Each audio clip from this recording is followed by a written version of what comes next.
YouTube ప్రేక్షకులకు ప్రత్యేక ధన్యవాదములు. ఈరోజు మనం పురుష అలాగే స్త్రీ పురుష వశీకరణ గురించి తెలుసుకుందాం. సాధారణమైన భార్యాభర్తలకు అలాగే ప్రేమించుకుని విడిపోయిన ప్రేమికులు కానివ్వండి, వీళ్ళని తిరిగి మన స్వాధీనం చేసుకోవాలన్నా, మన చెప్పు చేతిలో ఉండాలన్నా సరే, మనకు మన అడుగుజాట్లలో ఉండాలన్నా సరే ఈ యొక్క మంత్రాన్ని స్మరించండి. ఎవరున్నా సరే, ఎక్కడున్నా సరే, ఏ ఊర్లో ఉన్నా సరే మీ వద్దకు ఖచ్చితంగా వస్తారు.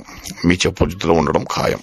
ఇది తిరుగులేని భార్యాభర్తల ప్రేమికుల వశీకరణ మంత్రం అన్నమాట. ఈ మంత్రం అండి: ఓం క్రీం క్రీం కాళీ కరాళీ కపాళధారిణీ క్లీం క్లీం ఆముఖం వషట్ వషట్ శీఘ్రం కార్య కార్య హూం ఫట్ స్వాహ. ఇక్కడ మనకు ఆముఖం ఉన్న చోట వాళ్ళ యొక్క పేరు